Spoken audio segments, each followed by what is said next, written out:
global begitu. Ya, tapi menurut Anda apakah Israel ini mampu bertahan dalam konflik multi front jika harus menghadapi Iran juga, kemudian juga proksi di Gaza juga? Ya, kalau kita bisa hitung kekuatan Israel kalau sendiri dalam hitungan minggu saya kira tidak mampu ya. Maka kan dia cepat-cepat untuk segera meminta Amerika terlibat ya, negara-negara lain untuk terlibat. Tetapi kan negara sekutu utama seperti Inggris, Prancis itu kan menjanjikan perlindungan ya.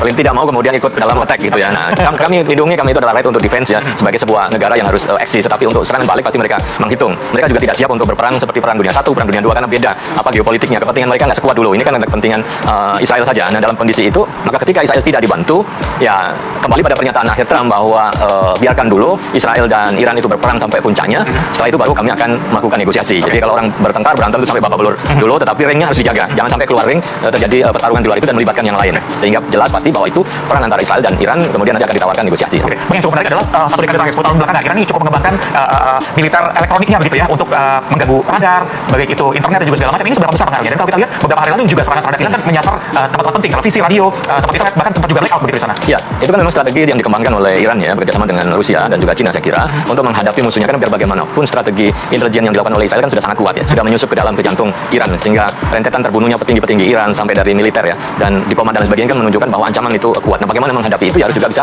melakukan attack ke dalam Israel ya, termasuk dengan pengembangan rudal hipersonik yang itu tidak terdeteksi, kecepatannya juga sangat tinggi sampai 6.000 km per jam. Itu kan jarak antara Teheran dan Tel Aviv kan sekitar 1.700 ya. Jadi kalau kecepatan pesawatnya 6.000 km per jam ya mungkin dalam waktu hitungan menit sebenarnya kemampuan untuk menjelajah dan masuk itu juga sangat besar. Apalagi Iron Dome-nya juga kemudian sebagian tidak berfungsi.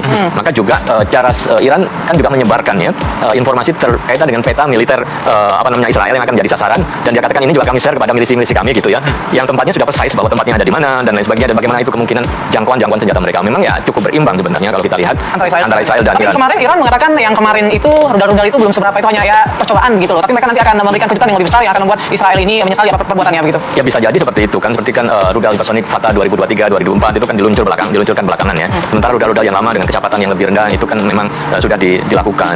Dan sebelum terjadi serangan dan kondisi memanas, Iran kan sempat memamerkan rudal-rudalnya di